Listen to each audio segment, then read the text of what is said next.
이번 시간에는 콘크리트 비선형 재료 모델 및 철근 모델링에 대해 설명을 드릴 텐데요. 철근은 이제 뭐 아까 어느 정도 설명을 드렸고 해서 뭐 최소한으로 설명을 드리도록 하겠습니다. 자, 처음에 콘크리트 거동적 특징에 대해 설명드리고요. 두 번째로는 콘크리트 재료의 수치 모델링, 세 번째 실험값을 통한 콘크리트 균열 물성 정의 방법, 네 번째 철근 모델링인데 여기 제일 중요한 거는 제가 보기에는 뭐 거동적 특징이나 이런 거야 수업 시간에 다 들으셔서 아시겠지만은 제일 중요한 건 세 번째라고 보시면 될 것 같습니다. 그래서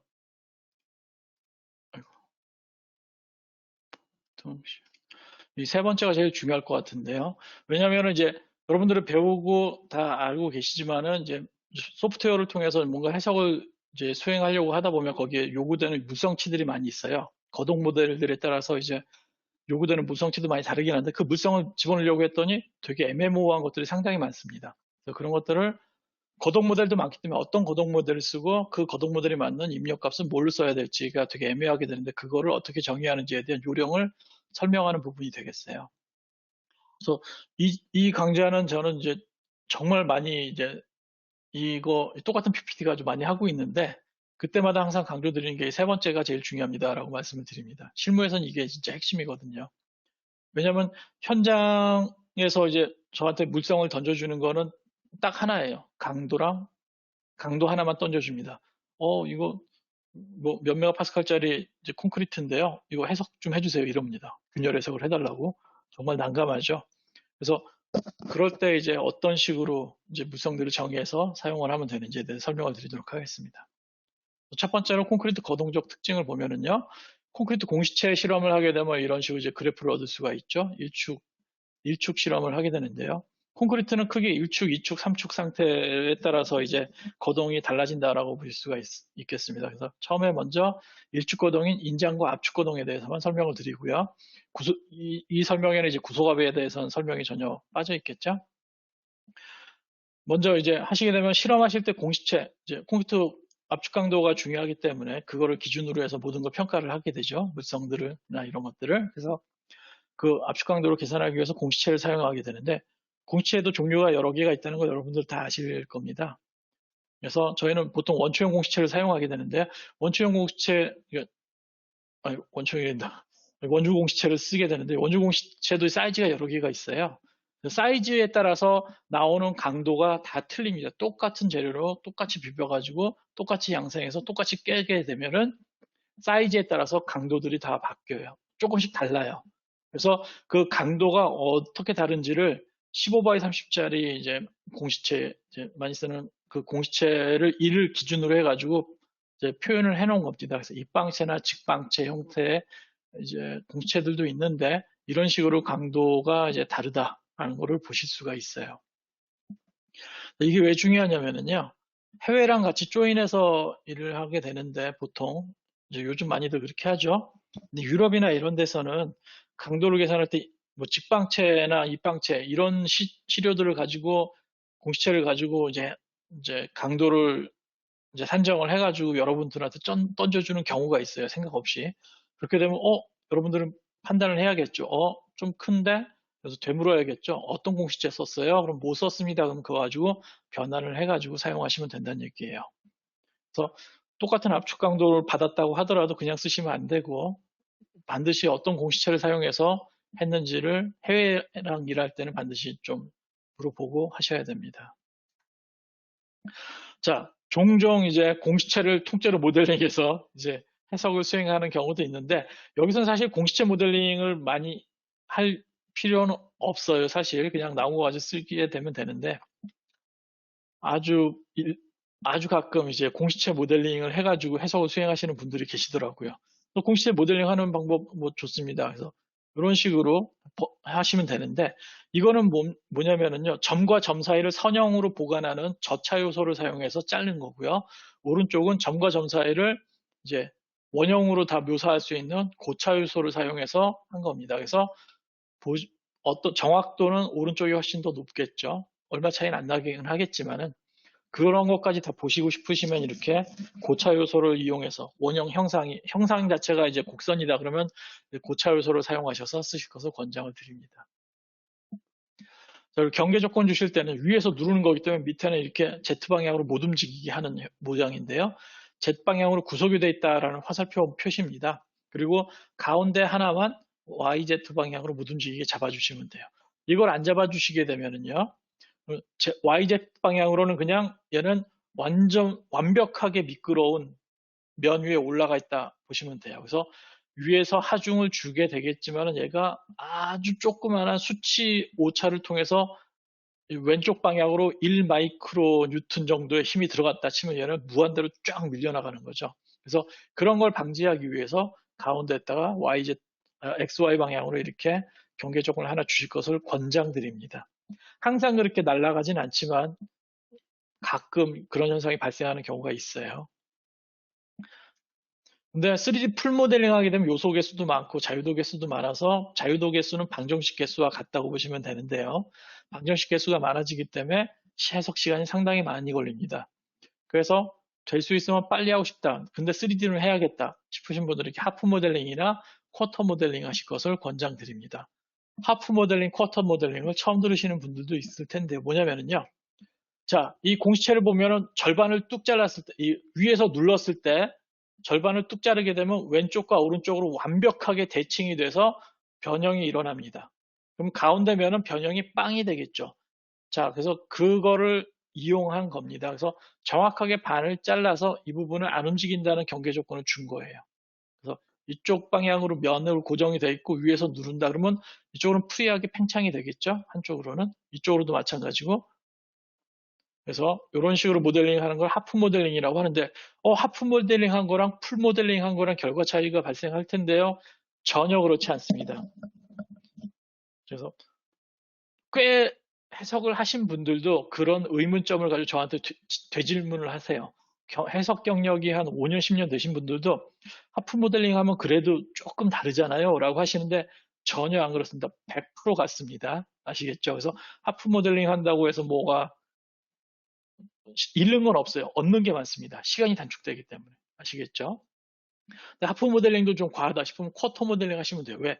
하프 모델링을 했는데 여기서도 이렇게 잘라서 왼쪽 오른쪽이 완벽하게 대칭 거동을 한다.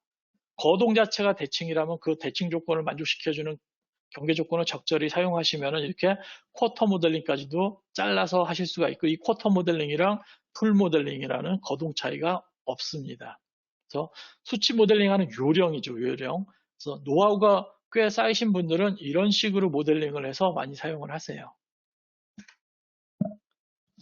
자, 그리고 이번 거는요, 애시시메트릭 엘레멘트를 사용해서 한 건데 원주형 공시체이기 때문에 애시시메트릭 모델링이 가능하죠. 그래서 모델링을 이렇게만 하게 되면 원점을 기준으로 해서 한 바퀴 돈 거기 때문에 원주형 공시체랑 모양이 동일하다고 보시면 돼요. 그리고 얘는 사실 일반적으로 공시체라 함은 일축 거동만을 담당하기 때문에 과하게 이렇게 막 요소를 많이 자를 필요는 없으세요. 이게 축 방향으로 높이 방향으로 이렇게 많이 자르실 필요는 없습니다. 사실은.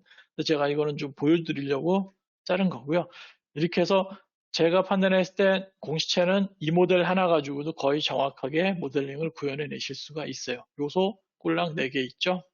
그래서 이걸로도 앞에 있는 것들과 동일한 결과를 얻으실 수가 있고 실제로 해석을 해보시게 되면 이쪽이 동일한 해석 결과, 동일한 압축값으로 파란색으로 뭐 10, 뭐 5 이렇게 똑같은 값이 나와요.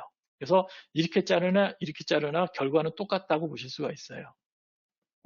그래서 공시체 모델링 하실 땐 이렇게 모델링 하실 걸 추천드립니다. 얘 같은 경우는요, 이쪽 횡방향으로 구속을 하실 필요 없는 게 이 중심축을 기준으로 해서 이제 한 바퀴 돌리는 거기 때문에 굳이 횡방향으로 안 잡으셔도 돼요, 경계 조건을. 그냥 이렇게만 모델링 하시고 이제 상향으로는 안 움직인다라고 구속만 해주시면 모델링이 끝납니다. 이렇게 해서 해석을 수행하시면 돼요. 자, 그리고 콘크리트 일축 압축 거동은 구속압이 클수록 뭐 이렇게 뭐 최대 변형률도 바뀌고 최대 강도도 바뀌어간다 뭐 이런 거는 이제 책에서 많이 다루니까는 뭐 넘어가도록 하고요. 일축거동에서 이제 압축거동에 대해 설명을 드려서 인장거동 한번 보도록 하겠습니다. 인장거동 같은 경우는 직접 인장강도 시험과 쪼개미 인장강도, 휘민장강도 시험을 통해서 여러분들이 인장강도를 추정을 할 텐데요. 일반적으로 이런 관계가 있다는 거는 다 아실 거라 보고요.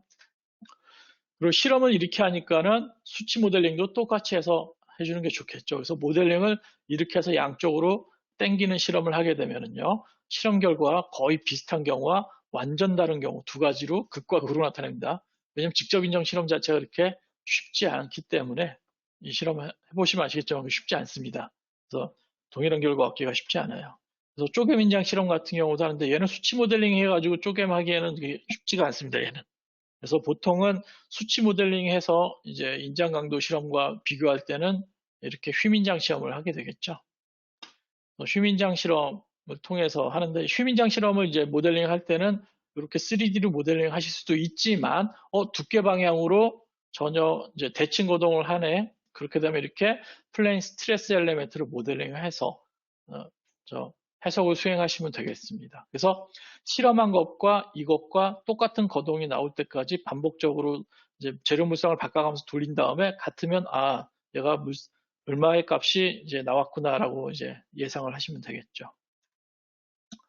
자, 이축 거동을 보도록 하겠습니다. 이축 거동은 이렇게 구속압에 따라 달라지는 거동을 보이는데요. 이축 거동이란 뭐냐면은 이렇게 시그마1, 시그마2처럼 이 양쪽 방향으로 하중이 작용할 때 나오는 콘크리트 거동 양상이 되겠습니다. 그래서 이것도 철근 콘크리트 책에 많이 나오죠. 그래서 요거를 파괴 포락면이다 해가지고 여러분들 현재 콘크리트가 갖고 있는 응력 상태를 여기다가 하나의 점으로 찍을 수가 있는데 X축이 시그마 1축, Y축이 시그마 2축이라고 했을 때 이쪽 파괴 포락면 이 안쪽에 찍히게 되면은 얘는 파괴 전, 즉 탄성 또는 파괴 전거동이다라고 나타낼 수가 있고요. 이 파괴 포락면이 어떤 기준을 나타내는지 모르겠지만 얘가 파괴를 나타낸다 그러면 이 안쪽에 들어오면 파괴가 안 된다는 얘기고요. 이 선 위나 이 바깥으로 나가면 파괴가 된다는 얘기죠. 그래서 이 파괴 포락면은 그러면 어떻게 이제 만들어진 겁니까 하면은요. 그러니까 엄청나게 많은 실험을 한 거예요. F2를 얼마의 하중을 주고 F1으로 갖다가 힘을 줬을 때 깨지고 깨지는 것들을 갖다가 이게 점을 찍는 거죠.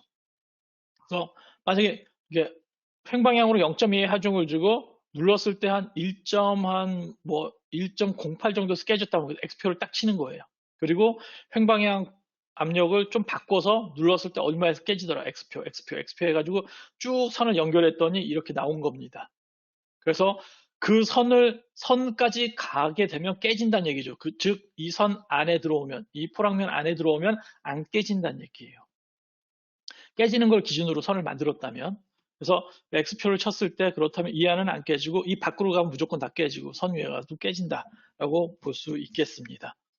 자, 그런데 아까도 말씀드렸지만 이걸 깨지는 걸 기준으로 이 포락선을 만들 수도 있지만은요, 이거를 탄성 한계점을 가지고 XXX 쳐가지고 만들어낼 수도 있는데, 보시면은 오른쪽에 보시면 여기 탄성 한계에 대한 선을 쭉 그린 거고, 이거는 경화거동에서 제일 바깥쪽이 피크점이다. 그래서 콘크리트가 깨질 때라고 하면 탄성 한계점부터 깨질 때까지의 중간에 퍼센티지로 이렇게 포락면을 만들 수가 있겠죠. 그래서 내가 여기다 응력 상태를 이렇게 찍었을 때 얘는 그러면 상태를 알 수가 있어요. 탄성한 게 이미 지났고 40% 지났으니까 경화가 50% 정도 진행이 됐구나라는 것을 아실 수가 있겠죠. 이 포락면에다 점 찍는 거 하나만 가지고, 그러니까 응력 상태 하나만 가지고도 아실 수가 있다는 얘기예요. 여기 찍을 수도 있고, 여기 찍을 수도 있고, 여기 찍을 수도 있고요. 그래서 이 포락면은 그런 응력 상태를 판단할 때 사용됩니다. 그래서 재료비 선정할 때, 균열 해석을 수행할 때 이 파괴 포락면은 상당히 중요해요. 그래서 현재 하중이 증분이 되고 그 증분된 하중을 가지고 해석을 수행해서 응력 상태가 나오겠죠. 그 응력 상태가 이 포락면 안에 딱 찍었는데 얘가 어느 상태다. 그러면 그 상태에 따라서 이제 그 재료적으로 어떻게 거동을 할지를 정하는 거죠. 그래서 이 파괴 포락면은 상당히 중요합니다. 그래서 얘가 구속압이 한쪽 면만 있고 이제 축거동을 실험을 했을 때 이런 파괴 포락면이 생기겠죠. 자, 3축 거동을 하게 되면 좀 달라져요, 또. 자, 3축 거동을 하게 되면 이런 식으로 이제 나오는데 3축 거동이란 앞면과 옆면을 이렇게 누른 다음에 제방향으로 이렇게 공시체를 눌러가지고 파괴 실험을 하는 거죠. 근데 구속압이 커지면 커질수록 콘크리트의 거동이 달라지는데 자, 제일 밑에 게 뭐냐면 구소갑이 거의 없을 때죠. 거의 없을 땐 이런 식으로 나온답니다. 뚝 떨어지지 않고 이런 식으로 가고, 구소갑이 좀 있을 때 2.1메가파스칼일 때 이 정도, 4.2일 때, 4.8일 때, 14.7일 때 구소갑이 이제 이쪽과 이쪽으로 21메가파스칼을 줬을 때 이런 식으로 거동을 한대요. 이게 떨어지는 게 없네요. 예, 맞습니다. 콘크리트는 매우 큰 구소갑 상태에서는 연화 거동이 나와요. 마치 강제처럼. 그래서 그런 성질들을 보여주고 있습니다. 그래서 이제 구조가 큰 콘크리트는 연화 고동이 나오니까 구조적으로 상당히 유리한 재료 고동을 하네. 그렇기 때문에 사람들이 구소갑을 주기 위해서 강관에다가 콘크리트 채운 CFT라든지 이런 것들을 이제 아이디어를 낸 거죠. 그래가지고 콘크리트가 그러니까 압축 고동을 받을 때 콘크리트가 팽창하려는데 강제가 꽉 잡고 있으니까 구소갑이 자연적으로 발생하면서 얘가 구조적으로 훌륭한 거동을 하겠구나 해서 나온 아이디어가 바로 CFT 구조물이 되겠습니다. 그래서 이런 것들이 있고요. 실제로 이제 실험을 해보면 압축 강도의 한 100배 이상을 해도 잘 안 깨진다라는 게 있는데, 저도 듣기만 해가지고 이게 실제인지 믿기지가 않아요. 일단 뭐 그렇습니다. 그래서 앞에 이축 거동에서는 파괴 포락면, 이게 선으로 되어 있기 때문에 보통 파괴 포락선이라고 하는데요. 파괴 포락선이 생기는데 3차원으로 하게 되면 이렇게 면으로 생깁니다. 계란 모양으로. 그래서 파괴 포락면, 페일러 서피스가 생기게 돼요. 그래서 응력 상태를 시그마 1, 2, 3 주응력 상태로 봤을 때 현재 응력 상태를 주응력으로 변환한 다음에 그 주응력 공간상에다 점을 하나 딱 찍었을 때 이 계란 안쪽으로 들어가면 파괴가 안 일어난 거고요. 이 계란면 위나 밖으로 찍히게 되면 그 응력 상태가 파괴가 일어났다는 거죠. 근데 이게 정확히 이 모양을 정확히 표현하자면 계란문에 가까운 모양이긴 한데요. 이거를 등압축이라고 하는데 하이드로스테이틱 애시스라고 하는데요. 그 등압축에서 보시게 되면 이런 모양을 보여요. 그래서 편차축, 데비아토릭 플랜, 그래서 편차축으로 가게 되면 삼각형 형태로 나오는 이제 계란 모양인, 그리고 이쪽으로 가게 되면은 이쪽이 이제 압축이고요. 이쪽으로 가면 인장거동이 됩니다. 이쪽이 양수이지 음수라고 했을 때 이쪽이 압축거동인데, 압축거동은 응력 상태가 커져도 잘 안 만나죠. 즉 안 깨진다는 얘기예요. 잘. 그리고 인장거동은 좀만 가도 깨지겠죠. 만나서. 그리고 압축 거동이 큰 부분이란 이 영역이 됩니다. 압축이 큰 콘크리트 거동은 이쪽이 되고요. 압축 상태가 노마른 것은 이쪽 부분이 되고요. 그리고 인장 거동은 이 끝부분이 되겠습니다. 그래서 이쪽 부분이 되면은요, 여기서 이렇게 단면을 이렇게 뚝 잘랐을 때 원형 형상이 돼요. 원형 형상. 그리고 이쪽 인장축으로 가까워지면 가까워질수록 삼각형 모양이 나옵니다. 자, 이 모양만 봐도 이제 재료적인 특성을 알 수가 있는데요. 일반적으로 취성거동을 하는 재료는 응력 공간상에서 포락면을 그려보면 삼각형이 나와요. 그리고 강제처럼 연성거동을 하는 재료는 파괴 포락면이 이렇게 원형 형상이 나옵니다. 즉, 구소갑이 클수록 연성거동을 보이기 때문에 이렇게 원형 형태가 되겠죠. 어디가? 여기가. 그리고 구소갑이 작을수록 취성거동이 되니까 이 끝부분에 갈수록 삼각형이 되죠. 즉, 이 계란 모양은 밑부분으로 갈수록 원형이고요. 위쪽으로 갈수록 삼각형 모양이 되는 이상한 계란 형상이 된다는 얘기예요. 그래서 이렇게 생겼다는 거 참고적으로 알아두시고요. 이 그림을 보실 기회는 많지는 않으실 것 같아요. 보통 이쪽으로 연구하시는 분들이 거의 제가 보기엔 제가 마지막이지 않을까 싶긴 한데 거의 요즘은 찾아볼 수가 없어서 하여튼 이런 형식으로 돼 있다는 것을 소개를 드리도록 하겠습니다. 자, 콘크리트 재료의 수치 모델링 방법에 대해서 설명을 드리도록 할게요. 콘크리트 재료는요, 이제 모델링 방법에 따라서 이제 방법이 다 나요. 이거는 이제 모델링 방법에 따른 거고요. 이거는 균열의 거동 방법 뭐라 그러지? 균열의 방향에 대한 내용이고요. 이것도 마찬가지고, 요거는 이제 균열을 모델링할 때 어떤 스트레인의 베이스를 두고 하느냐의 차이인데, 먼저 이거는 디스크리트 크랙과 스미어드 크랙이 있는데요. 이거는 모델링 방법 차이입니다. 그래서 인터페이스 요소라고 아까 배웠었죠. 동질 재료 또는 이질 재료 사이에다가 넣을 수 있다 그랬는데, 동질 재료에다 넣고서는 이걸 어떤 특정 강도가 도달하면 끊어져라 라고 만들면 그게 바로 균열이 되겠죠. 동질 재료 안에서는. 그래서 인터페이스 요소를 이용해서 모델링 하게 되면 그걸 디스크리트 크랙 모델이라고 그러고요. 그리고 그냥 스미어드 모델이라고 해서 이제 요소 안에서 균열이 그냥 고르게 분포돼 있다. 스미어드 돼 있다. 스미어드, 우리나라 말로 좀 유치하게는 말장난 같긴 한데 스미어들었다. 스미어든 균열처럼 스미어드 크랙 모델이 되겠습니다. 그래서 이 두 가지를 구분하실 수가 있고요. 그리고 균열이 진전이 되면서 균열 방향이 현재 응력 상태에 따라서 주응력을 계산하고 그 주응력 방향이 계속 변하게 되겠죠. 주응력 방향이 변하면 그 방향에 따라서 계속 균열을 평가하는 걸 로테이팅 크랙 모델이라 그래요. 왜냐하면 균열 방향이 계속 돌아가니까. 현재 응력 상태 가지고 주응력을 계산해서 그 주응력이 현재 균열 방향이다 보고서는 계속 방향을 바꿔가는 걸 로테이션 크랙 모델. 그리고 그 한 번 균열이 일어나면 그 균열 방향을 기억하고 있다가 이제 응력 상태가 업데이트가 되면 그 응력 가지고 이 균열 면에 대해서의 주응력을 계산하는 게 아니라 균열면 방향으로 응력을 계산해서 거기서 이제 더 균열이 진전이 될지 말지를 판단하는 게 바로 피스트 크랙 모델이 되겠습니다. 그럼 정확한 방법은 피스트 크랙 모델이 되겠지만 수치 해석 결과만 놓고 보자면 로테이셔널 크랙 모델이 훨씬 좋은 경우가 많아요. 개인적으로 봤을 때. 그래서 저는 해석을 수행할 때는 만약에 구조적 거동을 해서 뭔가를 분석을 하실 분들은 로테이셔널 크랙 모델을 사용하실 것을 권장을 드려요. 자, 그리고 오소고날 크랙 모델과 난 오소고날 크랙 모델이 있는데 이건 뭐냐면 하나의 균열이 생기는데 어떤 임의점 하나에서 봤을 때 균열이 한쪽으로 생겼는데 거기에서 추가 하중 방향이 바뀌었을 때 다른 방향으로 균열이 날 수가 있어요. 그러면 하나의 균열에서 새로운 균열이 생길 때 수직 방향으로만 고려하는 게 오소고날 크랙 모델이고요.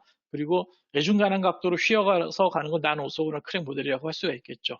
딱 봐도 아시겠지만 오소고날 크랙 모델은 가정이 쉽기 때문에 옛날에 만들어졌고 좀 오래된 개념이고요. 나노소그네 크랙 모델은 어렵지만은 최근에 나온 아주 따뜻한 거고 둘 다 저기 다이아나에서 구현이 가능합니다. 그래서 비선형 거동으로 유명한 저기 어, 어, 갑자기 생각이 안 나네요.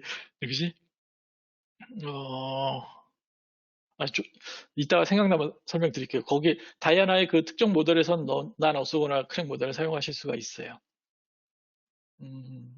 예, 그리고 그러니까 스트레인, 이게 균열 거동을 이제 묘사할 때 인장 압축 변형률이 있고 거기에 따라서 응력 상태가 변하는 그래프를 이제 입력을 해줘야겠죠. 그 그래프를 입력할 때 X축이 이제 스트레인 축이 되는데 그 스트레인이 크랙 스트레인이냐 아니면 토탈 스트레인에 따라서 이제 구성 모델이 방정식이 달라집니다. 그래서 어떻게 포뮬레이션 하느냐의 방법에 따라서 이제 크랙 스트레인 베이스의 모델과 토탈 스트레인 베이스 모델로 크게 분류를 하실 수가 있어요. 자, 먼저 디스크리트 크랙 모델 같은 경우 장단점은 여기다 쭉 정의를 해놨는데요. 균열 생성 위치를 미리 알고 있을 때만 쓸 수가 있어요. 왜? 균열이 생기는 곳을 셌다가 미리 인터페이스 요소를 미리 배치를 해놔야 놓고 그게 찢어지는 걸 볼 수가 있기 때문에 미리 균열이 생성되는 위치를 알고 있을 때만 쓸 수가 있습니다. 즉 구조물을 해석할 때 그럼 여러분들이 이제 어떤 보구조물의 내화력 평가를 할 때 이제 눌러요. 그래서 균열까지 보고 싶은데 균열이 어디 생길지 미리 알 수 있나요? 알 수 없습니다. 그렇기 때문에 디스크리트 크랙 모델은 그럴 땐 못 써요. 그럼 언제 쓰냐면은요.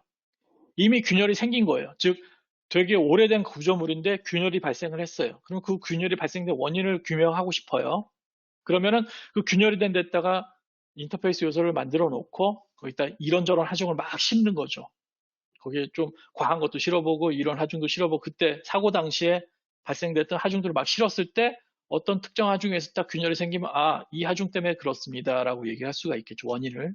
그래서 그런 거 사고 분석할 때라든지 또는 이제 크랙 팁 옛날에 이제 크랙 팁을 이제 연구하시는 분들이 상당히 많았어요. 마이크로한 문제로 가가지고 그런 거 연구할 때도 이제 인터페이스 요소를 가지고 디스크리트 크랙 모델을 많이 썼고요. 또는 여러분들 실험할 때 너치 주는 부분 있죠? 그 부분에다가 이제 거기는 이제 명확하게 그쪽 부분을 균열을 유도하기 위해서 그걸 줬으니까 거기에다 인터페이스 요소 깔 수가 있겠죠. 그럴 때 이제 많이 쓰는 겁니다. 즉 얘는 연구용 아니면 사후 처리용입니다. 그래서 그럴 때만 쓸 수 있어요. 되게 제한적이죠. 자, 그래서 디스크리트 크랙 모델링 하실 때는요. 아까 3포인트 밴딩 실험할 때 가운데다 주게 되면 이게 대칭이라고 보시면 하프 모델링을 한 거예요. 반만 자른 겁니다. 왜? 거동이 명확하게 대칭이 되니까 가운데 놓고 이쪽에다 인터페이스 요소를 준 겁니다. 이쪽에 너치가 있고요. 그래서 이쪽에다 인터페이스 요소를 깔고서는 해석을 수행하게 되면 이렇게 확대해 보면 벌어집니다. 끊어진 거예요. 인터페이스 요소는 뭡니까? 한쪽 면, 이쪽 면과 저쪽 면, 양쪽 면이 있고 그 면과 면 사이에 어떤 강도를 정해 놨는데 여기서는 균열 거동을 정해 놓은 거겠죠. 콘크리트 균열 거동을 인터페이스에다가 적용을 시켜 놓고 특정 강도가 넘어가면 끊어져라, 떨어져라 해서 균열이 여기까지 한 6층까지 올라간 걸 보실 수가 있어요. 그럼 이쪽은 압축 영역이 된다는 얘기죠. 이쪽은 끊어진 부분이고요. 이렇게 연구용으로 쓸 때는 되게 좋습니다. 그렇지만 실무적으로 쓸 때는 실무적 하여튼 뭔가 좀 그렇게 좀 구체적으로 뭔가를 그러니까 볼 때는 좀 힘든 모델이다. 그래서 그런 단점이 너무 명확해서 이제 활발하게 사용이 좀 힘들었어요. 그래서 스미어드 크랙 모델이라는 개념이 나왔는데 얘는 뭐냐면 균열 위치를 몰라도 됩니다. 그냥 균열 자체가 요소에 고르게 분포가 되어 있기 때문에 그 분포되는 어떤 수치적 모델링만 잘 해주면 되는 거예요. 그래서 이런 장단점이 있고요. 이 개념적인 거를 간단하게 설명을 드리도록 하겠습니다. 보시면은요, 이렇게 실제로 이제 균열이 일어나게 되면 실제로 이렇게 균열이 명확하게 눈에 보이도록 균열이 발생이 되죠. 그리고 균열 열린 폭이 있죠. W라고. 그래서 균열 폭, 이게 균열 열린 변이를 가지고 W를 가지고 X축으로 놓고요. 그 다음에 이쪽을 이제 스트레스를 놓은 겁니다. 그래서 인장 강도 이상이 균열이 빵일 때는 균열 열린 변이가 빵이라는 얘기는 균열이 안 생겼다는 얘기고요. 균열 열린 변이가 생길수록 이제 균열이 생겼으니까 균열 연화 거동 그래프를 따라가면서 이렇게 쭉 내려가겠죠. 그래서 균열 면을 따라 방출된 에너지는 이 밑에 있는 이 면적이 이 넓이가 되겠습니다. 네, 이렇게 해서 그러면 에너지는 어떻게 계산됩니까? 그러면 균열 면을 통해서 방출된 에너지인 GF는요. 응력 이 함수가 있죠. 이 그래프 함수를 갖다가 균열 열린 변이 X축에 따라서 적분을 수행하면 이 넓이가 나온다라는 뜻이겠죠. 이렇게 간단하게 쓰실 수가 있고요. 자, 이번에는 이 균열이 어떤 길이, 어떤 폭을 따라서 균질하게 이렇게 분포가 되어 있다라고 이제 가정을 한 겁니다. 이거를 이제 응력 변형률 관계를 통해서 그려보면요. X축이 바로 크랙 스트레인이 되겠습니다. 크랙 스트레인. 크랙이 발생 안 하면 0이 되겠고요. 크랙이 발생이 되면 쭉 어떤 연화고동을 통해서 떨어지겠죠. 그래서 응력이 떨어지면 이 밑면적이 이 분포된 균열면을 따라서 방출 에너지가 되겠죠. 균열 에너지. 그래서 스몰 gf가 되는데요. 자, 이거는 수식을 통해서 이제 응력을 똑같이 적분을 하는데 X축이 균열 열린 변이가 아니라 스트레인이 됩니다. 이렇게 스트레인이 돼요. 그래서 그리고 이 균열 열린 변이와 이 크랙 스트레인의 관계를 또 중간에서 보면은요. 자, 이 모델을 보시면 되겠습니다. 이 길이 H의 스트레인이 분포가 되어 있지 않습니까? 즉, 이 H 길이에 따라서 스트레인을 적분을 하면 균열 열린 변이가 되겠죠. 그 특정 값까지에. 그래서 균열 열린 변이와 크랙 스트레인 사이에는 이런 관계가 있습니다. H 값에 의해서. 그래서 이 수식을 갖다가 어디에다가 이쪽에다가 대입을 하는 거예요. 이쪽에다가 이렇게 대입을 하게 되면은 수식이 이렇게 변합니다. H 곱하기 스몰 GH가 되겠죠. 왜? 요 식을, 그러니까 요거를 여기다 대입해 보면 이런 식으로 바뀌는데요. 요 수식을 가지고 나타내 보면 스몰 GH는 이게 라지 G를 갖다 H로 갖다 나눈 요게 되겠습니다. 그래서 이 H만 알면은 이 균열 열린 변이를 갖다가 이렇게 스미어드 크랙 모델로 변환해서 쓸 수가 있다는 얘기죠. 그래서 여기서 제일 중요한 것보다 이 H가 되는데 이 H를 부르는 이름은 되게 많아요. 어떤 분은 크랙 밴드위스라고도 하고 어떤 분은 이퀴벌런트 랭스라고도 하고 어떤 분은 캐릭터리스틱 랭스라고도 하는데 크랙 밴드위스를 많이 쓰죠. 국내에선. 오병환 교수님도 아마 이 용어를 쓰셨던 걸로 기억을 하는데 그래서 국내에서는 이 용어를 많이 쓰는 걸로 알고 있습니다.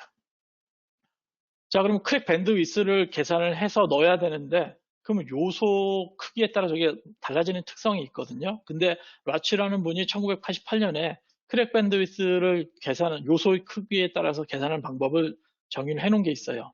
그래서 1차원 요소의 경우는 전체 부피가 있겠죠. 왜냐하면 단면적이 있고 길이를 아니까 곱해서 부피를 계산하고 그거를 단면적으로 다시 나눈 거를 h라고 보는데 일반적으로 이 길이가 자체가 그냥 h 값이 되겠죠. 크랙 밴드 있어요. 그리고 2차원 요소 같은 경우는 이렇게 이런 식으로 수식을 둘 중에 하나로 쓰고 있습니다. 일반적으로는 다이아나에서는 아래식으로 들어가 있는 걸로 알고 특수한 경우에 이걸 쓰는 걸로 알고 있어요. 3차원 같은 경우는 이런 수식을 사용합니다. 그래서 이 찌그러진 모양도 부피를 간단하게 계산을 할 수 있기 때문에 그 계산된 거를 이렇게 3분의 1 제곱 해가지고 h값을 계산하는 방법이 있고요.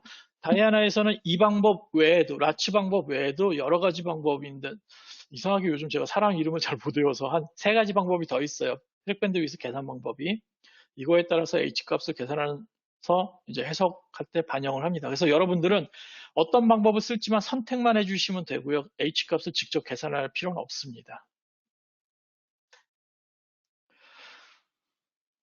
자, 그래서 지금까지 디스크리트 크랙 모델과 스미어드 크랙 모델인데 두 크랙 모델에 대해서 이제 어떤 식으로 거동하는지에 대한 특성, 그리고 스미어드 크랙 같은 경우는 그 이론적인 접근 방법이 어떻게 처음에 이루어졌는지에 대해 설명을 드렸어요.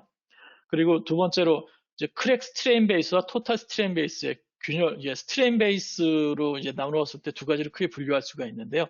크랙 스트레인은 이제 고전적인 이제 변형률 분리에 의해서 만들어진 이제 수식이죠. 일라스틱 스트레인과 크랙 스트레인 두 개를 분리해가지고 이제 토탈 스트레인을 표현해서 이때 크랙 스트레인에 의해서 균열이 유도된다, 정의된다라고 이제 이렇게 가정을 한 겁니다. 이게 다이아나에서는 멀티 다이렉셔널 픽스드 크랙 모델이라든지 크랙 앤 플라스틱 모델, 이 모델에서는 이렇게 크랙 스트레인 베이스의 모델들을 사용하실 수가 있어요. 다이아나에서. 근데 이게 고전 방식이긴 한데 이게 수렴성이 이렇게 썩 좋지가 않아요. 생각보다. 이 모델 쓰게 되면 이터레이션도 많이 생기고 그래서 수렴성이 안 좋기 때문에 사실 그런 단점들이 있으니까 최신 토탈 스트레인 베이스의 어떤 균열 모델들이 나오기 시작했겠죠. 즉 얘가 더 개선된 방법이라는 걸 아실 수가 있습니다. 그래서 토탈 스트레인 베이스는요, 이 토탈 스트레인 가지고 그냥 균열을 정의한 거여서 균열 그래프 모양을 보면 얘는 균열 스트레인 가지고 했고 얘는 여기 Y축에서 직접 이렇게 떨어져서 이렇게 그래프가 그려지는데 얘는 올라갔다 떨어지죠. 왜? 토탈이기 때문에. 이게 포함이 되어 있는 토탈 스트레인이기 때문에 그래프 모양이 이렇게 나옵니다. 근데 얘는 이렇게 나와요. 그래서 이 그래프 모양만 봐도 얘가 크랙 스트레인 베이스의 모델인지 토탈 스트레인 베이스의 모델인지를 바로 아실 수가 있어요.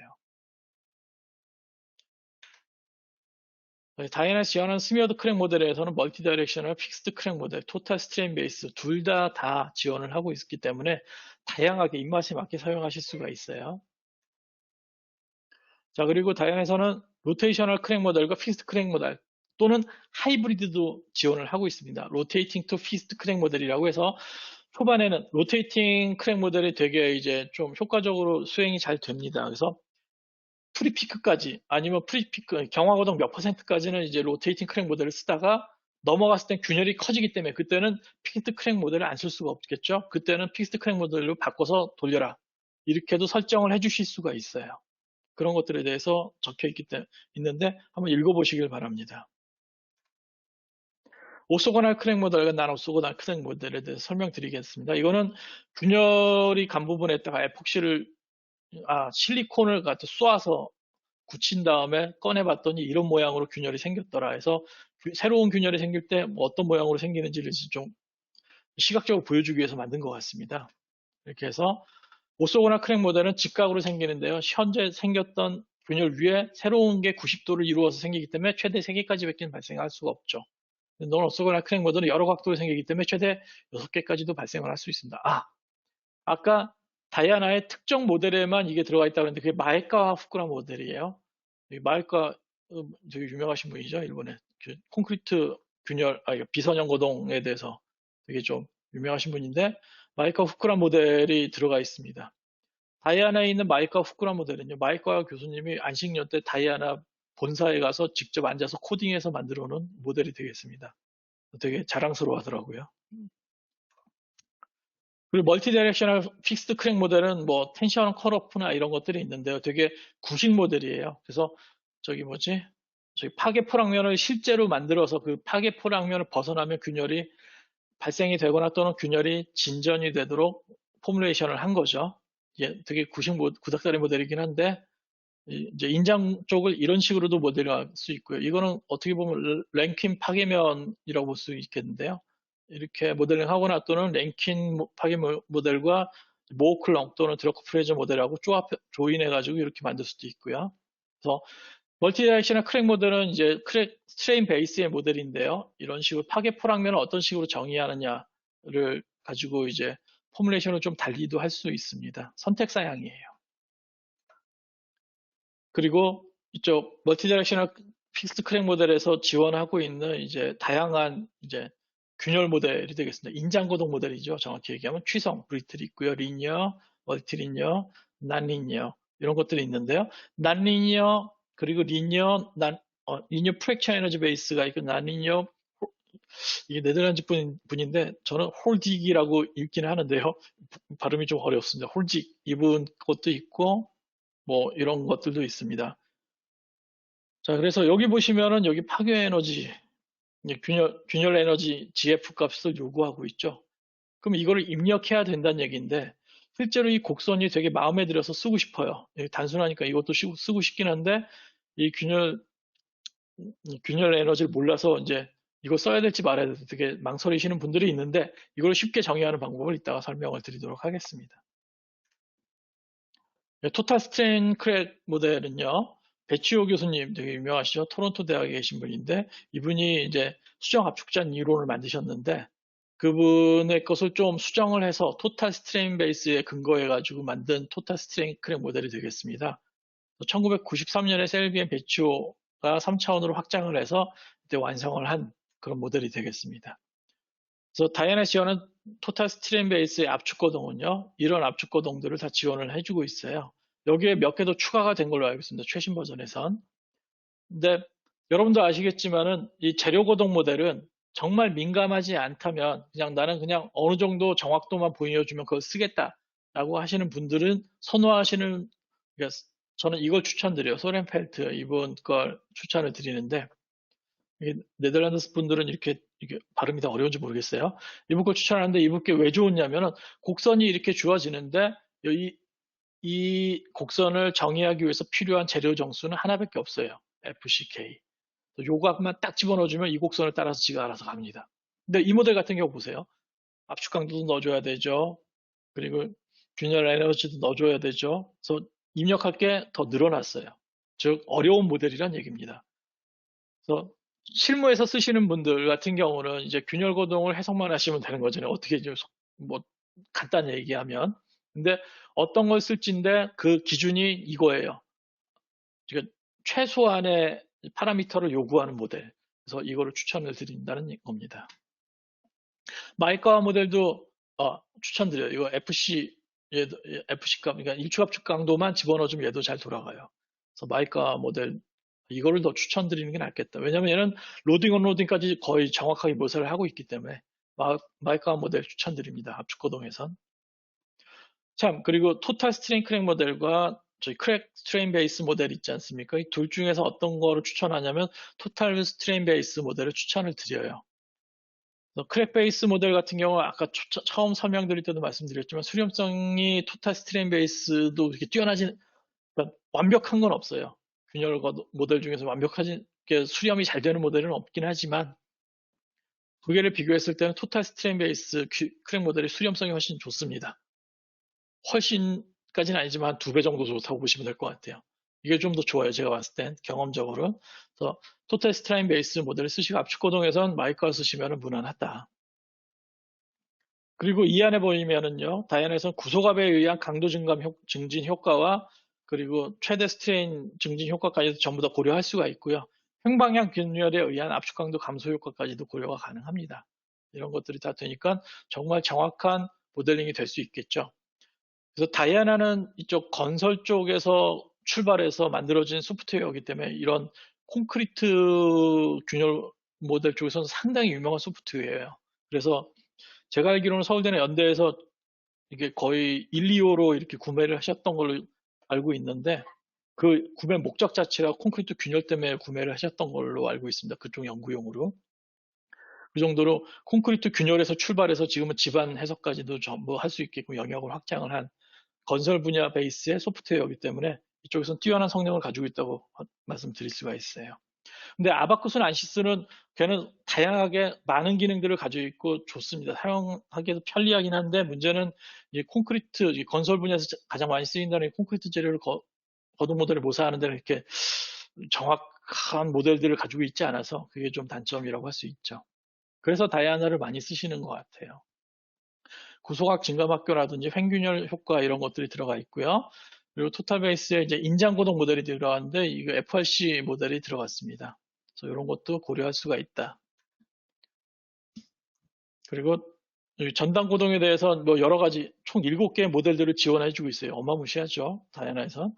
근데 여기서는 이제 기본적인 거를 쓰시면 될 것 같고요.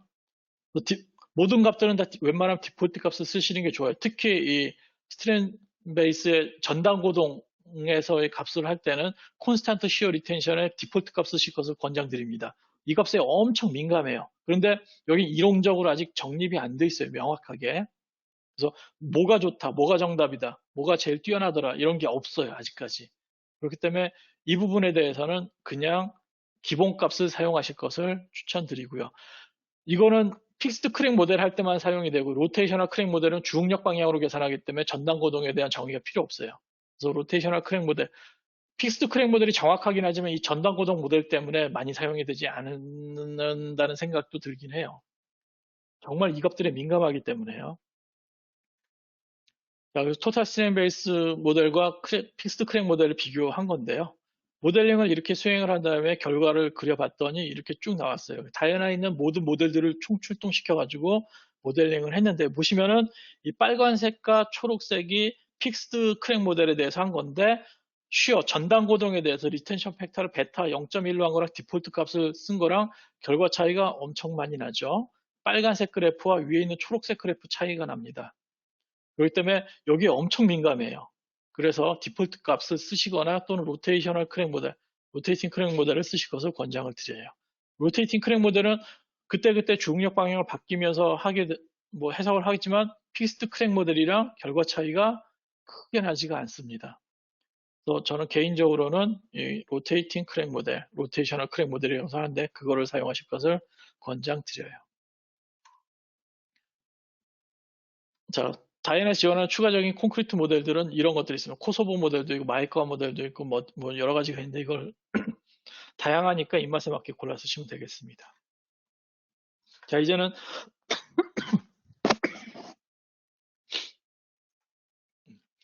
콘크리트 이제 다이애나에서 이제 요구되는 입력 물성 값들을 어떤 식으로 정의하는지를 설명을 드릴게요.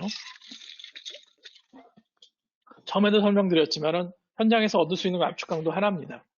그 가지고 입력, 뭐 균열 에너지부터 해서 탄성계에서 포화성계 다 여러분들이 알아서 결정을 하셔야 되는 문제들이 발생할 때 이 3장 되게 중요합니다. 잘 들으시고 이걸 따라 하셔서 값들을 결정하시면 되겠어요. 일축압축과동 소렌펠트 또는 마이카 모델, 지금 마이카 모델 쓰시는 게 낫겠다. 마이카 모델 쓰실 것을 추천을 드리고요. 일축 인장과동은 리니어 둘 중에 하나인데 요거 쓰실 걸 추천을 드립니다. 원래 한 열 몇 개 있죠. 그 중에서 이게 제일 무난하고요. 그리고 입력값이 최소이기 때문에 이걸 추천드려요. 전단고동인데 얘는 디폴트를 무조건 쓰시거나 또는 로테이티드 크랙 모델을 쓰시거나 하시면 되고요. 제한제한은 뭐 선택사항이 없고요. 그래서 일반적인 경우에 이제 주어지는 물성은 일축 압축 거동이고요. 추가적으로 여러분들이 알아야 될 것들은 이러한 5개의 물성들이 필요합니다. 그럼 일축 압축 거동 가지고 이 5개를 전부 다 여러분들이 구해내실 수가 있는데요. 탄성계에서는 여기 희망서에 있는 그 식을 쓰시면 되고 인장 강도 같은 경우는 이 라파엘이란 분이 1984년에 압축 강도를 가지고 이제 인장 강도를 추정해내는 식이 있어요. 대신에 이건 노멀 콘크리트에 대한 수식이기 때문에 주의해서 쓰실 필요는 있습니다. 그리고 모드원 파괴 에너지 같은 경우는 여기 균열 에너지라고도 하죠. 요거 같은 경우는 오병헌 교수님이 1999년에 이제 만들어 놓으신 게 있는데 요 수식을 갖다 쓰시면 돼요. 인장 강도는 아까 여기 구해놨죠. 압축 강도로. 그리고 굴곡수 최대 치수랑 이제 여기 탄성계수 가지고 바로 구해내실 수가 있어요. 그래서 요 수식을 권장을 드립니다. 최대 인장 변형률은 뭐 이런 식으로 하시게 되면 되는데 H값 때문에 좀 난해하죠. 그래서 요거는 안 쓰시고 최대 연장 변형률은 인장 거동 모델에서 이거 쓰실 때 이제 필요한데요. 그래서 추천이 비추입니다. 그래서 요걸 쓰시는 거를 권장을 드려요. 음. 요건 됐고 포화 성비는 그냥 요 사이인데 제 경험상 0.167에 0.17 정도 값을 사용하시는 게 무난합니다. 그래서 요거 사용하시면 될 것 같습니다. 이렇게 해서 압축강도 하나 가지고 대부분의 물성을 이제 정의를 할 수 있는 방법을 설명을 드렸습니다. 철근 모델링은 아까도 설명을 드렸지만은요, 이렇게 철근이 있으면은 얘를 마더 엘레멘트라고 하죠. 모체에 이렇게 분포되어 있는 강성으로 표현한 실제 해석상에서 사용되는 철근은 이렇게 불릭 요소로 사용이 됩니다. 그렇지만 응력이나 아니면 그 내력이 표현할 때는 이 직선상에서 표현이 되기 때문에 여러분들은 못 느끼세요. 요소가 이렇게 생겼다는 거를. 이렇게 해서 묘사를 한 거고요. 다양한 철근 거동 모델이 있습니다. 왜? 철근 거동도 비선형 거동을 하기 때문에 리니어 일라스틱 모델이 있고 이 본미세스 모델은 이런 식으로 제어제재가 나오고요. 이거 근데 이 제어제재 본미세스 모델 하게 되면 바우싱거 이펙트가 여기 안 들어가기 때문에 뭐 메네고트 핀토 모델이라든지 아니면 몬티누티 모델을 사용하실 것을 권장드려요. 요거 같은 경우는 이제 철근 좌굴 모드까지도 들어가 있는 거기 때문에 대신에 얘는 이제 입력하는 변수가 많습니다. 따라서 저는 메네고트 핀토 모델을 추천을 드립니다. 이거 상당히 괜찮은 것 같아요. 사이클릭하게 거동을 하고요. 뭐 나머지 모델들도 있는데 이런 것들은 여러분들이 보시고 이제 판단하시면 될 것 같고요. 본드 슬립 거동도 이제 나타낼 수가 있는데 거기에는 실제 얘는 철근이 들어가고요. 거기에 가상에 있고 인터페이스 요소가 실제 철근과 마더 엘리멘트에 생긴 가상의 이 선 사이에 이제 슬립 거동을 인터페이스 요소를 통해서 나타낸 게 바로 이 파일 요소가 되겠습니다. 본드 슬립 요소가 되겠습니다. 그래서 본드 슬립 거동도 이렇게 다양한 거동들을 이제 나타내고 있고요. 이제 거기에다가 이제 경계면 인터페이스 요소를 하게 되면 물성으로서 탄성 계수가 아니라 이제 계면 강성을 집어넣게 되는데 계면 강성은 답이 없어요. 이론적으로도 명확하게 나와 있는 답이 없기 때문에 적절한 값을 넣으면 돼요. 그 적절한 값이는 제 경험상으로는 철근 탄성 계수의 10에서 100배 정도 집어넣으시면 되고요. 이게 뭐냐면 노말, 이게 맞닿는 거죠. 맞닿는 쪽은 페네트레이션이 안 일어나기만 하면 되기 때문에 매우 큰 값을 주라고 되어 있지만 그러면 수치에러가 나기 때문에 적절히 큰 값인 철근 탄성 계수에 이 정도 값을 넣으시면 돼요. 물론 계면 강성 계수의 경우 단위가 뉴턴 퍼 미터 제곱이 아니 뉴턴 퍼 미터 세제곱이 되긴 합니다. 단위가 다르긴 하지만 이 정도 값을 쓰시는 게 무난한 해석이 되고 탄젠셜 방향으로는 탄성 계수 값이나 그 10배 또는 10분의 1 값을 쓰셔도 무난해요. 그 정도에서 왔다 갔다 쓰시면 됩니다.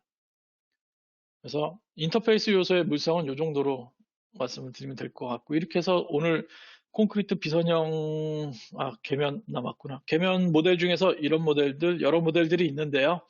저는 그래서 계면 물성에서는 요 큐빅 모델 사용하면 무난하기 때문에 이걸 쓰실 것을 권장을 드려요. 특수한 목적이 없다면 그냥 나는 본드 슬립 고려해서 비선형 하고 싶어 하시는 분들은 그냥 그 정도 목적이시라면 큐빅 모델을 쓰시면 무난합니다. 그래서 디폴트 값을 이렇게 쓰시면 되고요. 이렇게 해서 마지막으로 이제 좀 이게 옛날에 어느 대학에서 실험을 했던 건데요. 연결본데 본드 슬립을 고려했을 때 안 했을 때 거동 차이가 어떻게 나는지 사이클릭 테스트를 통해서 해봤더니 본드 슬립 고려했을 때 밑에 쪽으로 이렇게 쭉 하면서 실험치랑 좀 더 가까워지는 경향을 보이더라라는 것을 보여주고 있습니다. 이거 다이아나로 해석한 결과고요. 이렇게 해서 본드 슬립을 통하면 좀 더 정확하게 뭔가를 할 수 있겠구나라는 걸 아실 수가 있습니다. 자, 이상으로 이제 강좌를 마치고요.